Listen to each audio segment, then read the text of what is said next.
اس کے راستے آسان ہو جائیں گے، اللہ رب العالمین اس کا ذہن کھول دے گا، اس کا دل کھول دے گا، ورنہ نصوص وہی ہیں، لیکن دیکھیں اس علم کو حاصل کرنے والے اس سے ایسے ایسے مسائل کا استنباط کرتے ہیں جو دوسرے وہاں تک پہنچ ہی نہیں پاتے، حالانکہ حدیث وہی ہے، حدیث وہی ہے، لیکن اسی حدیث سے بعض علماء سینکڑوں مسائل کا استنباط کرتے ہیں، اور بعض کو اگر کہا جائے تو 5 مسئلوں کا بھی استنباط نہیں کر پائیں گے، ان کے ذہن میں آئے گا ہی نہیں، حالانکہ چیز وہی ہے۔ تو یہ محض اللہ کی توفیق ہوتی ہے، اور یہ توفیق ایسے ہی حاصل نہیں ہوتی ہے، اس کے لیے صبر کرنا پڑتا ہے، اپنا سب کچھ جھونک دینا پڑتا ہے، قربان کرنا پڑتا ہے، تب یہ چیز آتی ہے۔ کتنا نمبر ہوا قاعدہ؟ 9واں قاعدہ ہے علم طلب کرنے کے جو آداب ہیں ان آداب کا خیال کرنا۔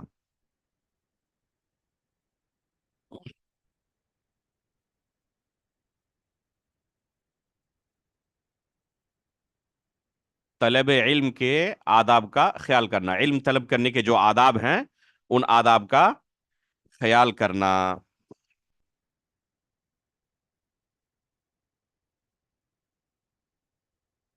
سلف صالحین کی زندگی میں طلب علم کا جو طریقہ تھا اور آج کے زمانے میں طلب علم کا جو طریقہ ہے، اگر کوئی جوہری فرق کہا جائے یا اگر پوچھا جائے کہ سب سے بڑا فرق کیا آیا ہے ہماری زندگی میں اور سلف کی زندگی میں طلب علم میں، تو اگر کہا جائے تو شاید یہ پہلا نمبر پر ہو۔ ان کے یہاں ادب تھا، ہمارے یہاں یہ چیز مفقود ہے، ہمارے یہاں یہ چیز بالکل مفقود ہو چکی ہے، اگر ہے بھی تو بہت ہی قلیل، بہت ہی تھوڑا سا موجود ہے۔ سلف کے یہاں اپنے اساتذہ کے ساتھ کس طرح پیش آنا ہے، اگر آپ دیکھیں گے تو دنگ رہ جائیں گے، کوئی ایسے بھی تعظیم کر سکتا ہے اپنے استاد کی؟ کتاب کے ساتھ کیسے ادب کے ساتھ پیش آنا ہے، اس علم کا کیا ادب ہے؟ بلکہ سلف صالحین پہلے اپنے بچوں کو جب بھیجتے تھے اساتذہ کے سامنے پڑھنے کے لیے تو پہلے کہتے تھے کہ پہلے اپنے استاد سے ادب سیکھ کے آنا، بعد میں علم حاصل کرنا، پہلے ان سے ادب سیکھو۔ چنانچہ امام مالک رحمہ اللہ فرماتے ہیں کہ میری ماں مجھے تیار کرتی، ربیعہ بن عبد الرحمن جو اس وقت مدینے کے اندر بڑے فقہا میں شمار ہوتے تھے، کہتے ہیں امام مالک رحمہ اللہ کہ میری ماں مجھے تیار کرتی، ان کے حلقہ درس میں بھیجتی اور مجھے نصیحت کرتی، تعلم من ادبہ قبل علمہ، کہ ربیعہ بن عبد الرحمن کے پاس جا رہے ہو بیٹے، علم حاصل کرنے سے پہلے ان سے ادب سیکھنا۔ مخلد بن حسین رحمہ اللہ نے ابن مبارک عبداللہ ابن مبارک رحمہ اللہ سے ایک دن کہا، نحن الى كثير من الادب احوج منا الى كثير من العلم، بہت زیادہ علم حاصل کرنے سے زیادہ ہمیں ضرورت ہے کہ تھوڑا سا ہم ادب بھی سیکھ لیں۔ لیث بن سعد نے ایک مرتبہ طلبہ علم کو جو حدیث سیکھنے کے لیے ان کے پاس آئے ہوئے تھے، دیکھا کوئی ایسی چیز ان کو ناگوار گزری، اپنے شاگردوں سے کوئی ایسی چیز صادر ہوئی تھی جو ان پر ناگوار گزری، تو بگڑ گئے اور کہا کہ یہ کیا ہے، یہ کیا کر رہے ہیں آپ لوگ؟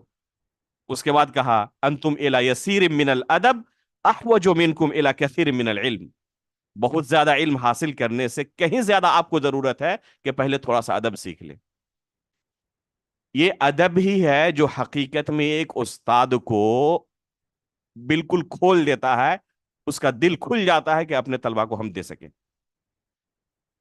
ایک طالب استاد کے ساتھ انتہائی ادب سے جب پیش آتا ہے تو اس طالب کے لیے استاد محنت کرتا ہے، تیاری کرتا ہے، کوشش کرتا ہے کہ جتنا کچھ ہو سکے اس کو ہم تیار کر دیں، لیکن وہیں پر کوئی بے ادب ہو تو استاد کسی طرح اپنی ڈیوٹی پوری کر کے بھاگنے کی کوشش کرتا ہے، وہ خود محروم ہوتا ہے علم سے اور ساتھ میں اس کے جو ساتھی ہوتے ہیں سب محروم ہوتے ہیں۔ تو اسی ادب سے علم کو حاصل کیا جاتا ہے۔ تو یہ ایک بہت بڑا جوہری فرق ہے ہمارے زمانے کے طلب علم میں اور سلف صالحین کے اندر۔ چنانچہ ابن سیرین رحمہ اللہ فرماتے ہیں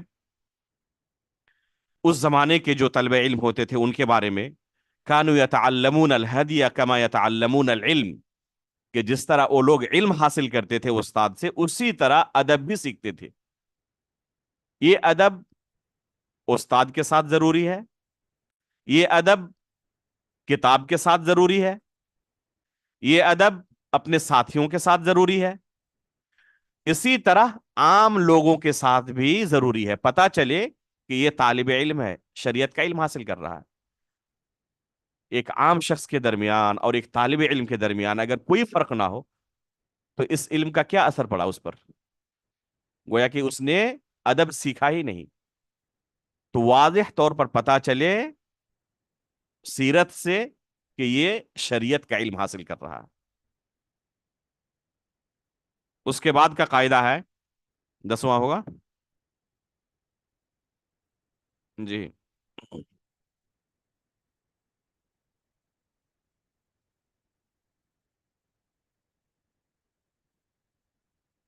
خوارم مروءہ.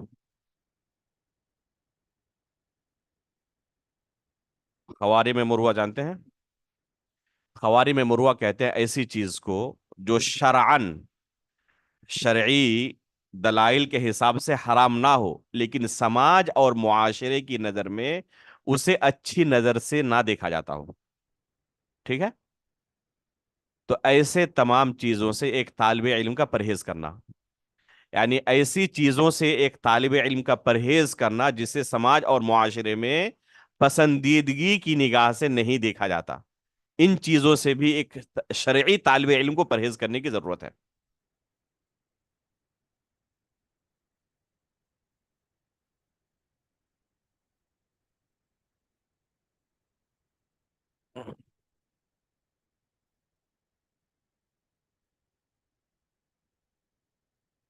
چنانچہ وہب بن منبہ رحمہ اللہ فرماتے ہیں، لا يكون البطال من الحكماء، لا يكون البطال من الحكماء. اکھاڑے میں پہلوانی کرنے والا، اٹھا پٹک کرنے والا، یہ حکما میں سے، علماء میں سے نہیں ہو سکتا ہے. اس لیے ایک طالب علم کو جو شرعی علم حاصل کر رہا ہے وہ ان چیزوں سے پرہیز کرے جو سماج کے اندر، معاشرے کے اندر اچھی نگاہ سے نہیں دیکھا جاتا. ایک طالب علم کا اپنا وقار ہونا چاہیے معاشرے کے اندر. جس طرح دوسرے لوگ عام مجلسوں میں بیٹھتے ہیں اور گپے لڑاتے ہیں، ہو ہلہ کرتے ہیں، چائے کی دکان میں جا کے بیٹھ گئے، سب ٹی وی دیکھ رہے ہیں، وہ بھی دیکھ رہا ہے، تو وہ اس کی تعظیم کریں گے؟ ظاہر سی بات ہے کہ اس کا کوئی وقار نہیں رہ جائے گا. تو ضرورت ہے کہ ایک شرعی طالب علم کو ان چیزوں سے بچنا ضروری ہے. سماج اور معاشرے میں اسے اچھی نگاہ سے نہیں دیکھا جاتا. اب اگر کوئی کہے کہ شریعت کی نگاہ میں یہ حرام ہے، تو نہیں، حرام نہیں ہے، لیکن خوارم مروءہ میں سے ہے. اور سلف صالحین ان چیزوں سے پرہیز کرتے تھے، سلف صالحین ان چیزوں سے پرہیز کرتے تھے. اس لیے اس علم کا تقاضا یہ ہے، علم کی تعظیم کا تقاضا یہ ہے کہ ان چیزوں سے بھی ایک طالب علم پرہیز کرے. جو سماج اور معاشرے کے اندر جو عقل مند لوگ ہیں، اہل حل و عقد ہیں، وہ لوگ کیا کریں؟ اسے ناپسند سمجھیں تو ان سے وہ دور رہے. اگر کوئی امام صاحب پینٹ شرٹ پہن کر اور جو کھلاڑی والا ٹوپی ہوتا ہے نا، کرکٹ کھیلتے ہیں، وہ پہن کر آ جائے خطبہ دینے کے لیے، تو سماج اور معاشرے کی نگاہ میں اسے قبول کیا جائے گا؟ کوئی لوگ قبول کریں گے اسے؟ اب اگر وہ کہے کہ دلیل لاؤ کتاب و سنت سے کہ حرام ہے، تو ظاہر سی بات ہے کہ کتاب و سنت کے دلائل سے آپ اس کو ہو سکتا ہے کہ حرام ثابت نہ کر سکیں، لیکن سماج اور معاشرہ اس لباس میں آپ کو قبول نہیں کرے گا اس مقام پر. اس لیے اس چیز کی رعایت ضروری ہے. جب آپ شرعی علم حاصل کر رہے ہیں تو علماء کا جو لباس ہے، علماء کا جو رہن سہن ہے، طریقہ ہے، اس طریقے کے مطابق اپنے آپ کو ڈھالنے کی کوشش کریں. اس کے بعد کا قاعدہ ہے 11واں نمبر،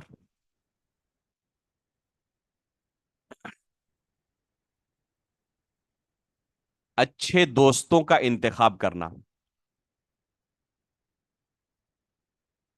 ایک انسان تنہا زندگی نہیں گزار سکتا. جب وہ کسی استاد کے پاس جائیں گے علم حاصل کرنے کے لیے تو وہاں پر اس کے دوست بنیں گے، بہت سارے لوگوں کے ساتھ گھلنا ملنا ہوگا اور دوست بنیں گے۔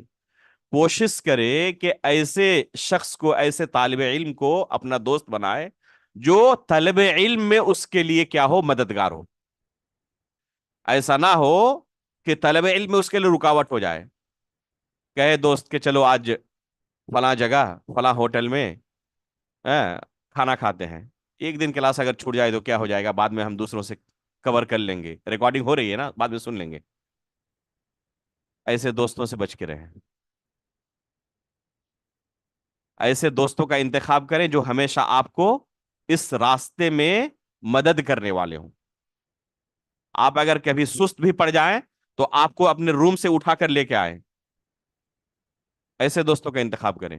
کبھی آپ کے قدم بہک رہے ہوں، آپ نے فیس بک پر کچھ لکھا، وہ فوراً پرسنل پہ آ کے تنبیہ کرے گا، نہیں تمہارے لیے مناسب نہیں ہے، اس طرح نہ لکھا کرو، اس سے تمہاری شخصیت داغدار ہوگی۔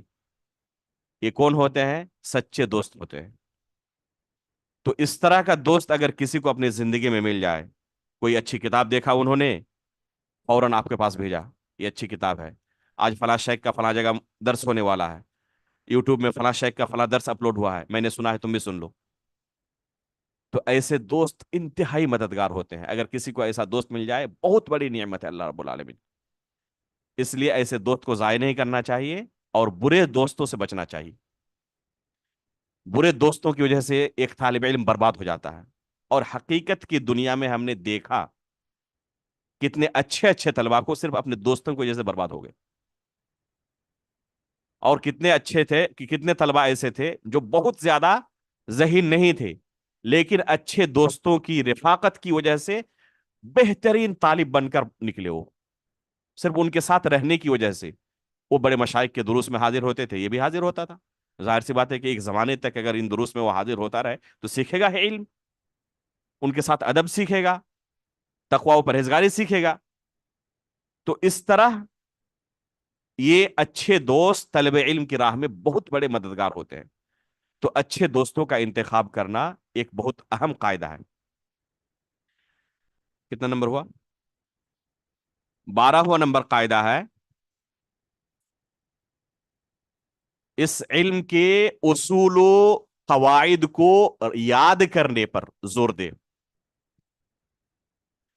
اس علم کے جو اصول و قواعد ہیں نا، ان اصول و قواعد کو حفظ کرنے پر، یاد کرنے پر زور دے۔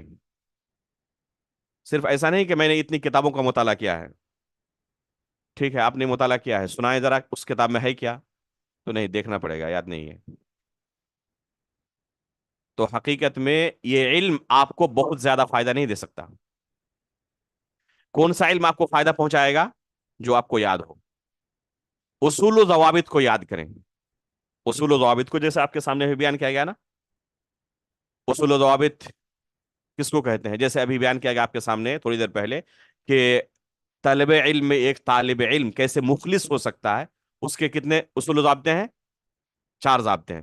اس طرح کے اصول و ضابطوں کو یاد کریں، حفظ کریں۔ تو ہر فن کے اندر اس طرح اصول و ضابطے ہیں، ان چیزوں کو اگر آپ حفظ کر لیں تو یہ انتہائی معاون ہوں گے آپ کے لیے۔ شیخ ابن عثیمین رحمہ اللہ فرماتے ہیں کہ ہم نے پڑھا بہت تھا، مطالعہ بہت زیادہ کیا تھا، لیکن یاد تھوڑا سا کیا تھا، بعد میں جو یاد کیا تھا وہی فائدہ پہنچایا، جو بہت زیادہ مطالعہ تھا اس نے فائدہ زیادہ نہیں پہنچایا ہمیں۔ فائدہ آخر میں ہمیں کہاں سے ملا؟ جو کچھ ذہن کے اندر محفوظ تھا، یاد کیا تھا ہم نے، اسی سے حقیقت میں ہمیں فائدہ ملا۔ تو جو اصول و ضابطے ہیں نا ان کو رٹ ڈالیں۔ اور یاد کرنے کا طریقہ کیا ہے؟ یاد کرنے کا طریقہ اصل میں رٹنا نہیں ہے۔ میں پڑھاتا ہوں طلبا کو اور یہ چیز بار بار دہراتا ہوں کہ کسی چیز کو یاد کرنے کا طریقہ رٹنا نہیں ہے۔ اگر آپ یہ سوچتے ہیں یاد کرنے کا معنی رٹنا ہے تو اس کو ذہن سے نکال دیں۔ یا رٹنا طریقہ نہیں ہے، کیا طریقہ ہے یاد کرنے کا؟ یاد کرنے کا طریقہ ہے بار بار اس چیز کو دیکھنا، تکرار نظر، ایک ہی چیز کو بار بار پڑھیں، بار بار پڑھیں، بار بار پڑھیں، رٹنے کی ضرورت نہیں ہے۔ آپ لوگ یہاں پر حاضر ہوتے ہیں سب ایک ساتھ؟ آپ کے استاد کا نام کیا ہے جانتے ہیں؟ کوئی ایسا ہے جو نام نہ جانتا ہو؟ کبھی آپ نے رٹا ان کا نام کہ میرے استاد کا نام یہ ہے؟ کیسے یاد ہو گیا؟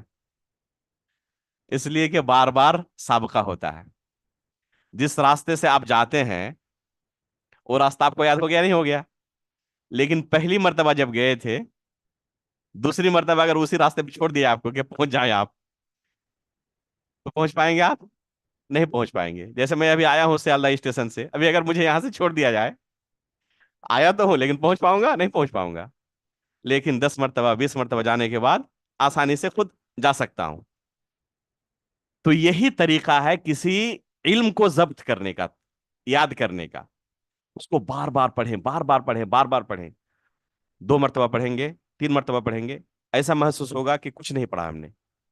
ہفتے کے بعد بھول جائیں گے، 10 دن کے بعد بھول جائیں گے، بلکہ 1 آدھ سال کے بعد ایسا محسوس ہوگا کہ اس کو کہیں پڑھا ہی نہیں تھا. لیکن اسے 1 مہینے کے بعد پھر دوبارہ اٹھائیں، پھر دیکھیں، رکھ دیں، پھر 1 مہینے کے بعد اٹھائیں، پھر رکھیں. اس طرح بار بار جب مطالعہ کریں گے، وہ چیز کیا ہوگا؟ ذہن کے اندر راسخ ہو جائے گی. یہی طریقہ ہے علم کو ضبط کرنے کا. ابھی میں نے کیا کہا شروع میں کہ اس کتاب کو میں کتنی مرتبہ پڑھ چکا ہوں؟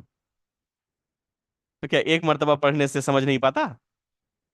ظاہر سی بات ہے کہ اتنی مشکل کتاب نہیں ہے کہ 1 مرتبہ سے سمجھ میں نہ آ جائے. لیکن بار بار پڑھنے کا اہم مقصد کیا ہے؟ ذہن کے اندر راسخ ہو جائے. تو یہی ہے طریقہ کسی چیز کو حفظ کرنے کا، کہ آپ بھلانا بھی چاہیں تو نہ بھلا سکیں. جیسے اپنے ساتھیوں کا نام انسان نہیں بھول پاتا، حالانکہ کبھی رٹتا نہیں ہے. تو یہی طریقہ ہے ضبط کرنے کا. بار بار پڑھیں، بار بار پڑھیں، بار بار پڑھیں. یہ جو مشائخ ہوتے ہیں نا، دروس میں بیٹھتے ہیں، ایسا محسوس ہوتا ہے کہ علم کے سمندر ہیں. استاد محترم شیخ سلیمان الرحیلی حفظہ اللہ کو جانتے ہیں آپ لوگ؟ ان کے درس میں بیٹھے، فقہ وغیرہ کے درس میں جو اقوال بیان کرتے ہیں، کسی مسئلے کو بیان کریں، امام شافعی کا یہ قول ہے، امام مالک کا یہ قول ہے، امام احمد کا یہ قول ہے، امام ابو حنیفہ کا یہ قول ہے، امام ظفر کا یہ قول ہے، ابو یوسف کا یہ قول ہے، محمد کا یہ قول ہے. ایک مسئلے میں 10 20 اقوال ذکر کرتے ہیں. ایسا محسوس ہوگا کہ ان کے سامنے کتاب کھلی ہوئی اور وہ بیان کر رہے ہیں. اس درجے پر کیسے پہنچے؟ شیخ کے بارے میں سنا ہے خاص شاگردوں سے کہ کوئی سال ایسا نہیں گزرتا جس میں انہوں نے المغنی ابن قدامہ رحمہ اللہ کے وہ 1 مرتبہ ختم نہ کر چکے ہوں. ہر سال 1 مرتبہ کم از کم ضرور ختم کر دیتے ہیں. اب تک کتنی مرتبہ ختم کر چکے ہیں انہیں خود تعداد یاد نہیں ہے. تو اس طرح بار بار پڑھنے کے بعد کوئی چیز راسخ ہوتی ہے. اور سلف صالحین کی سیرت میں یہ چیز آپ کو ایک جگہ نہیں، بے شمار جگہوں پر ملیں گی. امام مزنی رحمہ اللہ نے الرسالہ، امام شافعی رحمہ اللہ جو ان کو استاد کی کتاب ہے، اس کے بارے میں غالباً کہا ہے کہ میں نے 500 مرتبہ پڑھا تھا اس کتاب کو. آج کل کوئی کر سکتا ہے؟ بلکہ استاد بھی 2 4 مرتبہ کسی کتاب کو پڑھانے کے بعد اگر شاگرد کہے کہ اور 1 مرتبہ پڑھائے، تو کہے کہ ابھی تو پڑھایا تھا، کیا ضرورت ہے اس کو دوبارہ پڑھانے کی؟ شیخ ابن باز رحمہ اللہ کون ہے جانتے ہیں نا؟ اپنے زمانے میں دنیا کے سب سے بڑے عالم تقریباً. انہوں نے الاصول الثلاثہ وادلتها اس کتاب کو کتنی مرتبہ پڑھایا تھا؟ 100 مرتبہ سے زیادہ. اللہ اکبر. اس طرح صبر کر سکتا ہے کوئی آج کے زمانے میں؟ بہت مشکل ہے.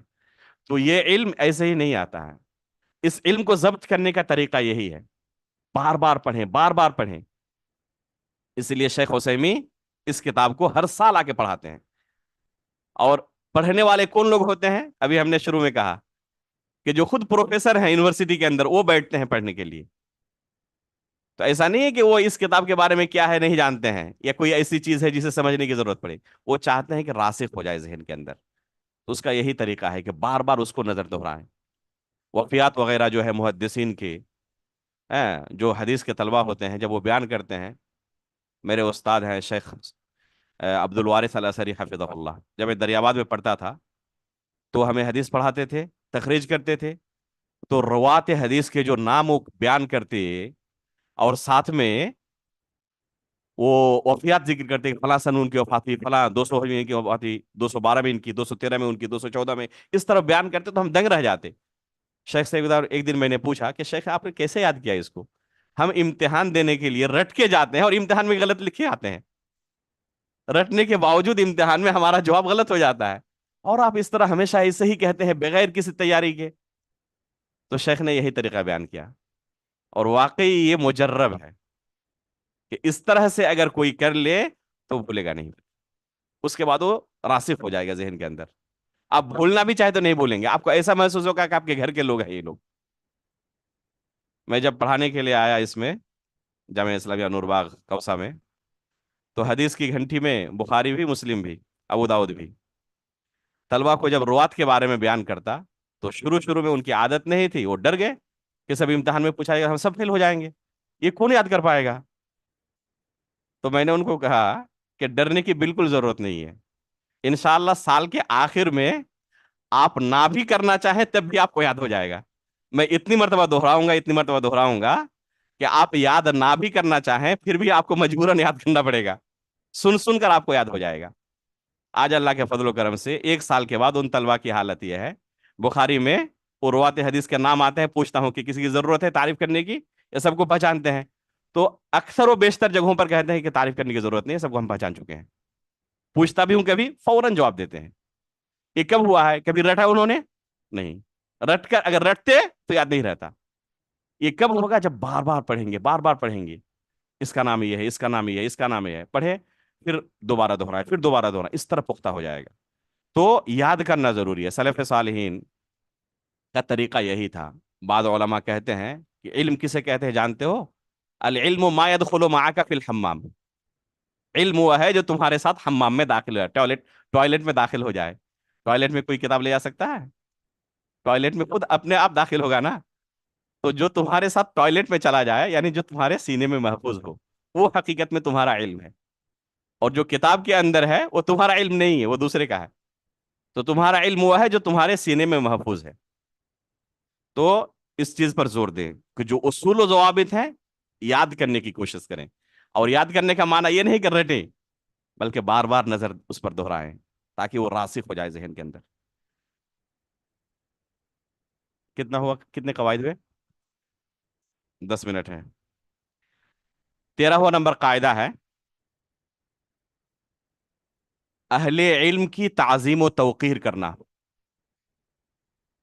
جس طرح اس علم کی تعظیم ضروری ہے، اسی طرح جو اہل علم ہے، علماء ہیں، علماء کے ساتھ تعظیم کے ساتھ پیش آنا، ان کی تعظیم کرنا، توقیر کرنا. اللہ رب العالمین نے موسیٰ علیہ الصلوۃ والسلام کے قصے میں کہا ہے وَإِذْ قَالَ مُوسَىٰ لِفَتَاهُ. فتح سے مراد کیا ہے؟ کون ہے؟ یوشع بن نون علیہ السلام. یہ ان کے غلام نہیں تھے، لیکن اس کے باوجود اللہ نے ان کو فتحوں سے تعبیر کیا ہے. اس آیت سے استدلال کرتے ہوئے محمد بن علی الادفوی فرماتے ہیں رحمہ اللہ کہ اگر کوئی انسان کسی عالم سے کوئی علم حاصل کرے تو حقیقت میں اس کا وہ غلام ہو جاتا ہے. استاد کا شاگرد حقیقت میں غلام ہو جاتا ہے. دلیل کیا ہے؟ اللہ رب العالمین نے یوشع بن نون علیہ السلام کو لفظ فتحوں سے تعبیر کیا. وَإِذْ قَالَ مُوسَىٰ لِفَتَاهُ لَا أَبْرَحُ حَتَّىٰ أَبْلُغَ مَجْمَعَ الْبَحْرَيْنِ أَوْ أَمْضِيَ حُقُبًا. تو فتحوں کے لفظ سے تعبیر کیا، حالانکہ ان کے غلام نہیں تھے بلکہ ان کے شاگرد تھے، ان کے پاس علم حاصل کر رہے تھے. امام ابن حزم رحمہ اللہ نے اس بارے میں تمام علماء کا اجماع نقل کیا ہے کہ علماء اکرام کی تعظیم کرنا، توقیر کرنا، ان کا اکرام کرنا یہ واجب ہے. اس بارے میں ابن حزم رحمہ اللہ نے اجماع نقل کیا ہے تمام علماء کا. اب یہاں سوال پیدا ہوتا ہے کہ علماء کی تعظیم کرنا جب واجب ہے ہمارے اوپر، تو اگر کسی عالم سے کوئی غلطی صادر ہو جائے تب کیا کریں؟ علماء کی تعظیم کرنا واجب ہے، اس بارے میں کوئی اختلاف نہیں، اجماع ہے. اب اگر کسی عالم سے کوئی غلطی صادر ہو جائے تو ایسے موقع پر کیا کریں؟ ایسے موقع پر پہلی چیز یہ ہے کہ اس بارے میں کنفرم ہو جائے کہ حقیقت میں اس عالم سے یہ غلطی ہوئی ہے یا نہیں ہوئی ہے. اپنی زبان کھولنے سے پہلے اس عالم کے بارے میں پہلے یہ کنفرم ہونا ضروری ہے کہ ان کے بارے میں جو لوگ یہ خبریں پھیلا رہے ہیں کہیں ایسا تو نہیں کہ افواہ ہو، حقیقت میں وہ بری ہو، حقیقت میں انہوں نے ایسا کہا ہی نہ ہو، اور لوگوں نے ان کے بارے میں کیا کر دیا، افواہ پھیلا دیا کہ انہوں نے یہ کہا ہے۔ ایک مرتبہ کی بات یہ ہے، میں نے جمعہ کے خطبے میں بیان کیا اپنے علاقے میں کہ نماز کی حالت میں اس طرح کپڑا سمیٹنا جائز نہیں ہے۔ شام کے وقت بہت سارے لوگ میرے گھر آ گئے، کیا ہوا؟ کہہ رہے ہیں کہ آپ نے آج خطبے میں کہا ہے کہ نماز کے وقت اس طرح کپڑا سمیٹنا ضروری ہے۔ میں نے کہا کہ اللہ المستعان، میں نے اسی پر رد کیا پورے خطبے میں، اور میرے نام سے کہہ رہے ہیں کہ پورے علاقے میں چرچا ہو رہا ہے اس مسئلے پر۔ اب سوچیں، جس پر میں نے رد کیا میرے ہی بارے میں اس طرح لوگ افواہ پھیلا رہے ہیں۔ تو سب سے پہلے کنفرم ہونا ضروری ہے کہ جس عالم کی غلطی پر آپ رد کر رہے ہیں حقیقت میں انہوں نے غلطی کی ہے نہیں کی ہے، ہو سکتا ہے کہ وہ بری ہو اور ان کے بارے میں جھوٹا الزام لگایا جا رہا ہو کہ انہوں نے اس طرح کہا ہے۔ تو پہلی چیز یہ ہے کہ کنفرم ہو لیں، پہلے تحقیق کر لیں کہ انہوں نے حقیقت میں یہ کہا ہے یا نہیں کہا ہے، حقیقت میں ان سے غلطی ہوئی بھی ہے یا نہیں ہوئی ہے۔ دوسرا کہ اگر انہوں نے حقیقت میں یہ کہا ہے تو پہلے آپ دیکھیں کہ شرعی نقطۂ نظر سے یہ غلط بھی ہے یا نہیں ہے۔ ہو سکتا ہے کہ لوگ اسے غلط سمجھ رہے ہیں، وہ معاشرے کے اندر معروف ہو کہ غلط ہے، لیکن حقیقت میں تحقیق کے بعد پتا چلے کہ نہیں، انہی کا قول صحیح ہے، غلط نہیں ہے۔ غلطی پر لوگ ہیں، انہوں نے جو کہا ہے انہی کا قول صحیح ہے، اور ایسا بہت زیادہ ہوتا ہے، ایسا بہت زیادہ ہوتا ہے۔ بعد میں پتا چلتا ہے کہ جو اس عالم دین نے کہا ہے کتاب و سنت کی دلیلوں کی روح سے انہی کا قول صحیح ہے، اس لیے ان پر رد کرنے کی ضرورت نہیں ہے، ان کا ساتھ دینے کی ضرورت ہے۔ تیسری چیز کہ اگر غلطی واضح ہو جائے کہ حقیقت میں ان سے غلطی ہوئی ہے تو غلطی پر ان کی اتباع کرنا جائز نہیں ہے۔ واضح ہوا یہ؟ ابھی ہم نے کہا تھا کہ علماء کی تعظیم کرنا، توقیر کرنا ضروری ہے، واجب ہے۔ اس کا معنی یہ نہیں ہے کہ کسی عالم سے کوئی غلطی ہو جائے اور غلطی پر بھی آپ ان کی کیا کریں، اتباع کریں۔ فلا عالم نے کہا ہے نا، چلو ہم اسی طرح کریں گے۔ ارے بھائی، جب پتا چل گیا کہ اس عالم سے اس مسئلے کو سمجھنے میں غلطی ہوئی ہے، اس کے باوجود ان کی غلطی کی اتباع کرنا جائز نہیں ہے۔ اور یہی بہت سارے لوگ کرتے ہیں، نہیں کرتے ہیں، تقلید کے نام پہ۔ جب آپ کو پتا چل گیا کہ اس عالم سے اس مسئلے کو سمجھنے میں غلطی ہوئی ہے تو اس غلطی پر اتباع کرنا آپ کے لیے جائز نہیں ہے، جب آپ کو پتا چل گیا ہے۔ یہ تیسری چیز ہے۔ چوتھی چیز یہ ہے کہ اس عالم دین کے لیے کوئی عذر تلاش کیا جائے ان پر حملہ کرنے سے ہی ہے پہلے۔ ہو سکتا ہے کہ اس عالم دین کو اس مسئلے کو سمجھنے میں غلطی ہو گئی، ایسا نہ کہا جائے کہ دیکھیں وہ شریعت کے دشمن ہے، مخالف شریعت ہے، ایسا لگ رہا ہے کہ وہ اس امت کے سب سے بڑے دشمن ہیں وہی۔ ہو سکتا ہے کہ 50 مسئلوں کی تحقیق میں کسی ایک مسئلے سے غلطی ہو گئی ہو، ان کے لیے عذر تلاشا جائے۔ ہو سکتا ہے کہ فلاں کتاب ان کو نہ ملی ہو یا فلاں چیز کو سمجھنے میں غلطی ہو گئی، تو ان کے لیے معقول عذر تلاش کیا جائے۔ پانچویں چیز یہ ہے کہ ان کو انتہائی شفقت اور محبت کے ساتھ نصیحت کی جائے، انتہائی شفقت اور محبت کے ساتھ ان کو نصیحت کی جائے، لوگوں کے سامنے فضیحت نہ کی جائے۔ اور چھٹی چیز یہ ہے کہ ہمیشہ رد کرتے وقت کوشش کی جائے، یعنی ان کے اس قول کو تسلیم نہیں کرنا ہے جو ان سے غلطی ہوئی ہے۔ اب اس غلطی کو بیان کرنا ضروری ہے دلائل کے ساتھ، لیکن ہمیشہ کوشش رہے کہ ان کے ساتھ بے ادبی نہ ہو، ان کے ساتھ بے ادبی نہ ہو۔ یہ کس عالم کے لیے ہے؟ جو علماء اہل سنت میں سے ہیں ان کے لیے ہے۔ علماء اہل بدعت کے لیے اصول و ضابطے نہیں ہیں، علماء اہل بدعت کے لیے اصول و ضابطے نہیں ہے، بلکہ ان کا نام لے کر رد کیا جائے گا اور ان کے سلسلے میں سختی برتی جائے گی۔ یہی سلف کا طریقہ رہا ہے۔ لیکن علماء اہل سنت میں سے ہو تو یہ 6 اسٹیپس ہیں جو ابھی ہم نے آپ کے سامنے بیان کیا، ٹھیک ہے؟ اگر وقت ہوتا تو میں لکھا تھا اس کو، لیکن وقت نہیں ہے، اس لیے امید کہ آپ لوگوں نے لکھا ہوگا، یا نہ لکھا ہو تو ریکارڈنگ میں آپ لوگ اس کو یہ 6 اسٹیپس جو ہے ان کو حاصل کر لیں، یہ بہت اہم چیز ہے۔ کتنا نمبر ہوا؟ 14 نمبر قاعدہ ہے کہ ہر مسئلے کے اندر دخل اندازی نہ کرے. جو بڑے مسائل ہیں کبار علماء کے لیے ان کے لیے چھوڑ دیں. جیسے تکفیر کا مسئلہ ہے، اہل بدعت پر رد کرنے کا مسئلہ ہے، جہاد کے مسائل ہیں، یہ عام طلبہ علم کے لیے نہیں ہے، یہ کبار علماء کے لیے چھوڑ دیں. ہر مسئلے میں رائے زنی کرنا اچھی بات نہیں ہے. کسی مسئلے میں اپنی رائے دینے سے پہلے اس بارے میں اچھی طرح پڑھیں، پختہ علم حاصل کریں، اس کے بعد کچھ بولنے کی کوشش کریں، اور نہ خاموش رہیں. ہر مسئلے میں رائے زنی کرنے والے عموماً بعد میں رسوا ہوتے ہیں. اس لیے کس مسئلے میں بولنا ہے، کس مسئلے میں نہیں بولنا ہے، اس بارے میں اچھی طرح ایک طالب علم کو پتا ہونا چاہیے. ایسے مسائل جن کا تعلق پوری دنیا کے لوگوں کے ساتھ ہے، جیسے اتحاد مطلع اور اختلاف مطلع والا مسئلہ. ابھی تلنگانہ میں تھا تو ایک صاحب جو قرآن نہیں پڑھ سکتے دیکھ کر وہ مناظرہ کرنے کے لیے آگے اس مسئلے پر. بہرحال وہاں تو کسی طرح ان کو سمجھایا بجھایا لوگوں نے. اب یہاں آیا ہوں تو اب میسج کر رہے ہیں کہ آپ اجازت دیں تو میں ممبئی آتا ہوں آپ سے مناظرہ کرنے کے لیے اس مسئلے پر. اب سوچیں، میں نے کہا کہ اللہ کے بندے پہلے کچھ پڑھ لو، قرآن پڑھنا سیکھ لو، ابتدائی چیزیں سیکھ لو. وہاں کے علماء کی طرف یہ کیا رہنمائی کیا کہ ان کے پاس جاؤ، فلاں والا عالم ہے، ان کے پاس کچھ دن پڑھ لو، اس کے بعد پھر شوق سے یہ کام کرنا. تو کس مسئلے کے تحت ہم کو زبان کھولنی ہے اس کا علم ہونا چاہیے. ہر مسئلے میں رائے زنی کرنا مناسب نہیں ہے. اس کے بعد کتنا نمبر ہے؟ 15 نمبر ہے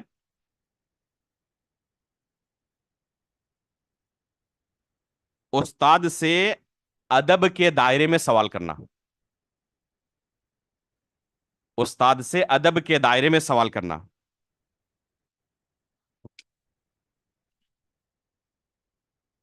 ادب کے دائرے میں سوال کرنے کا معنی کیا ہے؟ کیسے پتا چلے کہ ادب کے دائرے میں سوال ہو رہا ہے یا نہیں ہو رہا ہے؟ اس کے لیے 4 چیزوں کو دیکھنا ضروری ہے. پہلی چیز ہے، پہلے یہ سوچے کہ میں کیوں سوال کر رہا ہوں. یہ جو سوال میں کر رہا ہوں استاد سے تو کیوں سوال کر رہا ہوں؟ سیکھنے کے لیے یا کوئی دوسرا مقصد ہے؟ اگر حقیقت میں سیکھنے کے لیے سوال ہے تو کرے، لیکن اگر کوئی دوسرا مقصد ہے، استاد کو ہو سکتا ہے اس مسئلے کے بارے میں پتا نہ ہو تو اب دوسروں کے سامنے اس کو ذلیل کرنا ہے، اس نیت سے اگر کوئی سوال کرے تو علم کی برکت سے ایسے طلبہ محروم ہو جاتے ہیں، اور جن کی یہ عادت ہوتی ہے آپ نہیں پائیں گے کہ آگے چل کر وہ حقیقت میں قوم کی خدمت کر رہے ہیں، علم کی خدمت کر رہے ہیں. وہ کٹ جاتے ہیں علم سے، علم کی برکت یہیں سے ختم ہو جاتی ہے. تو ادب کے دائرے میں سوال کرنے کا پہلا تقاضا کیا ہے؟ پہلے یہ سوچے کہ میں کیوں سوال کر رہا ہوں، سیکھنے کے لیے یا کوئی دوسرا مقصد ہے. دوسرا تقاضا یہ ہے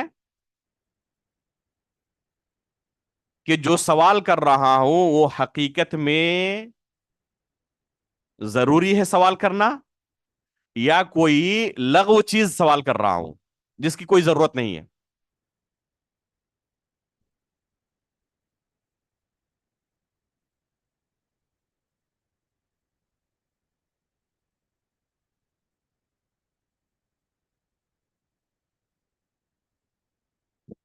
مثلا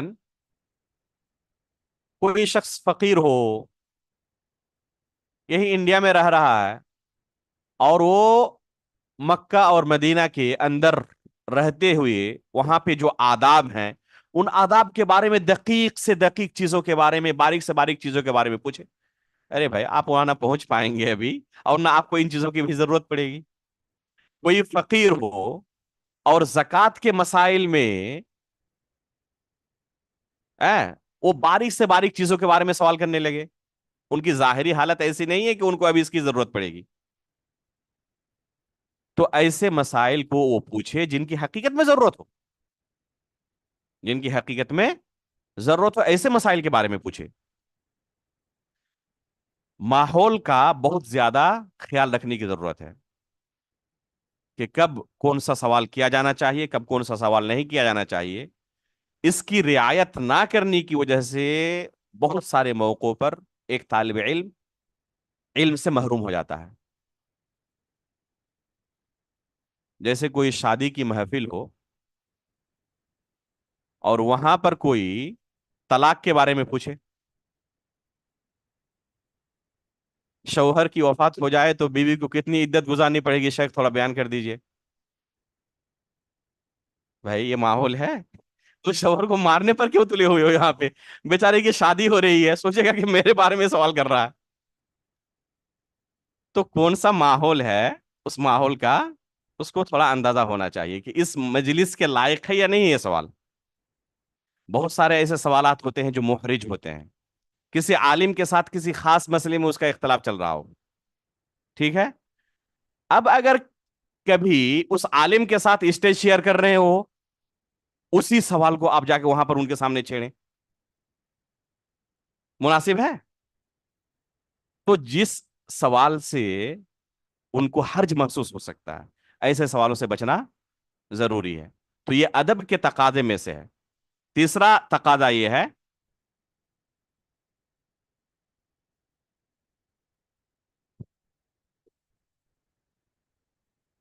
کہ استاد کے حالت کو اچھی طرح وہ پرکھ لے کہ کیا ابھی سوال کرنا استاد کے لیے مناسب ہے۔ مثلا کسی کے ساتھ کسی مسئلے پر ان کا جھگڑا ہو گیا، اور وہاں پر جا کے آپ ایک دم وہ انتہائی غصے کے عالم میں اور آپ جا کے سوال کر رہے ہیں، تو یہ مناسب وقت نہیں ہے۔ ابھی ٹرین کی وجہ سے وہ دوڑ رہے ہیں کہ شاید گاڑی فیل نہ ہو جائے، آپ کہہ رہے ہیں کہ نہیں تھوڑا 2 منٹ رک جائے، ایک سوال ہے میرا حل کر کے جائے، تو ابھی مناسب نہیں ہے، ابھی وہ جلد بازی میں ہے۔ تو استاد کی حالت کی رعایت کرنا ادب کے تقاضے میں سے ہے۔ اور چوتھی چیز ہے کہ سوال کرتے وقت انتہائی ادب و احترام کا صیغہ استعمال کیا جائے، اسلوب استعمال کیا جائے، پتا چلے کہ آپ استاد ان کو مان رہے ہیں، استاد سے سوال کر رہے ہیں، کسی عام شخص سے آپ خطاب نہیں کر رہے ہیں، کسی عام شخص سے بات نہیں کر رہے ہیں آپ، لگے کہ ہاں استاد سے دعائیہ کلمات کے ذریعے کہ استاد آپ کو اللہ جزائے خیر دے، آپ سے علم، آپ کے علم سے ہمیں فائدہ پہنچائے، آپ کو اللہ رب العالمین لمبی عمر دے، اس طرح دعائیہ کلمات کے ذریعے ان سے ادب و احترام کے ساتھ سوال کیا جائے۔ تو یہ ہے استاد سے ادب کے دائرے میں سوال کرنے کا معنی، ٹھیک ہے؟ 4 چیزیں ذکر کی ہم نے، اور آخری چیز ہم ذکر کریں گے جو شیخ نے اس کتاب کے سب سے آخر میں ذکر کیا ہے، وہ ہے اپنے وقت کی حفاظت کرنا، اپنے وقت کی حفاظت کرنا۔ ہاں 20 پوائنٹ جتنے ہم نے بیان کیے نا، یہ سب 20 میں سے ہیں، کل کتنے ہوئے؟ 15؟ یہ 16 نمبر ہے، یہ 16 نمبر ہے، تو الحمدللہ بہت حصہ ہو گیا، الحمدللہ۔ اپنے وقت کی حفاظت کرنا، ایک طالب علم کے پاس یہ سب سے بڑی پونجی ہوتی ہے، سب سے بڑی دولت یہی ہے، وقت، ایک ایک منٹ کی حفاظت کرنا۔ اور حقیقت میں جو حفاظت کرتے ہیں وقت کی نا، وہ بہت کچھ حاصل کر لیتے ہیں، اور جن کے یہاں وقت کی قدر نہیں ہے وہ بن نہیں پاتے کچھ۔ شیخ ابن باز رحمہ اللہ قوت بینائی سے محروم تھے، وضو کرتے وقت، جیسے کہ ہم نے اپنے ایک استاد سے سنا ہے، کئی مرتبہ سنا ہے، جب وہ وضو کرنے کے لیے بیٹھتے تو ایک قاری ہوتا ان کا خاص، ان کا یہ کام تھا، ان کی ڈیوٹی تھی کہ جب میں وضو کرنا شروع کروں تو صرف الفیہ کا ایک شعر آپ پڑھیں، جب تک وضو میں فارغ ہو جاؤں اس شعر کو آپ بار بار دہراتے رہیں، اس طرح 5 مرتبہ، 10 مرتبہ، 15 مرتبہ سن کر وہ شعر میرے ذہن کے اندر کیا ہو جائے گا؟ بیٹھ جائے گا۔ تو اس طرح سے مکمل الفیہ کو شیخ ابن باز نے یاد کر لیا تھا وضو کرتے وقت، اپنے ایک استاد سے ہم نے سنا ہے یہ ہے وقت کی حفاظت کا طریقہ۔ اپنے ایک ساتھی کو خود ہم نے دیکھا، شاید آپ لوگ واقف بھی ہوں، اگر سنے تو ہو سکتا ہے ناراض ہو جائیں، شیخ عتیق اللہ کو جانتے ہیں؟ دکتر عتیق اللہ بخاری مدنی، ابھی جو پڑھا رہے ہیں جامعۃ الامام البانی میں، خود ان کو ہم نے دیکھا، وہ جامعہ سے بس سے حرم آتے جاتے تھے، اور کھانا لیتے وقت لائن میں جو رہتے تھے، اسی میں وہ مہینے میں 2 مرتبہ قرآن ختم کر دیتے، صرف اسی وقت میں۔ یہ ہے وقت کی حفاظت۔ تو وقت کی حفاظت کی ضرورت ہے، آپ کا ایک منٹ بھی ضائع نہیں ہونا چاہیے، اس منٹ کو اگر راستے میں چل رہے ہیں تو کم از کم استغفار کریں. استغفار کرتے ہوئے آپ کی کتنی نیکیاں جمع ہو جائیں گی. تو اس طرح سے اللہ رب العالمین کی طرف سے مدد نازل ہوگی. جب ایک طالب اس طرح وقت کی حفاظت کرے گا تو پھر وقت کا رونا رو نہیں روئے گا وہ کہ وقت نہیں ملا، وقت نہیں ملا، وقت نہیں ملا. روزانہ کتنے اوقات ہم برباد کرتے ہیں فالتو کاموں میں، ان کو اگر حساب لگایا جائے تو ایک انسان دنگ رہ جائے کہ کتنا وقت ہم نے برباد کر دیا ہے. تو وقت کی حفاظت کرنے والا کبھی شکایت نہیں کرتا کہ مجھے وقت نہیں ملا تھا اور اس وجہ سے ہم نے کر نہیں پایا یہ کام. ہر کام پھر آسان ہو جائے گا اس کے لیے. اسی وقت میں دو طالب ہوتے ہیں، اسی وقت میں ایک بہت زیادہ آگے بڑھ جاتا ہے حالانکہ بہت ذہین نہیں ہوتا، اور دوسرا وقت کی حفاظت نہ کرنے کی وجہ سے، قدر نہ کرنے کی وجہ سے بہت پیچھے رہ جاتا ہے. تو ایک بہت اہم چیز ہے کہ وقت کی ہم حفاظت کریں. اللہ رب العالمین سے دعا ہے کہ جو چیزیں ہم نے یہاں پڑھی سنی، اللہ رب العالمین ان کو ضبط کرنے کی ہمیں توفیق عطا فرمائے، ان پر عمل کرنے کی توفیق عطا فرمائے، ہمارے دلوں کے اندر اخلاص پیدا کرے، ریاکاری سے دور رہنے کی توفیق عطا فرمائے، اس علم کو ہمارے لیے نفع بخش بنائے، ہمارے لیے حجت بنائے، ہمارے خلاف حجت نہ بنائے. آمین. تقبل رب العالمین. وصلی اللہ علیہ نبینا محمد.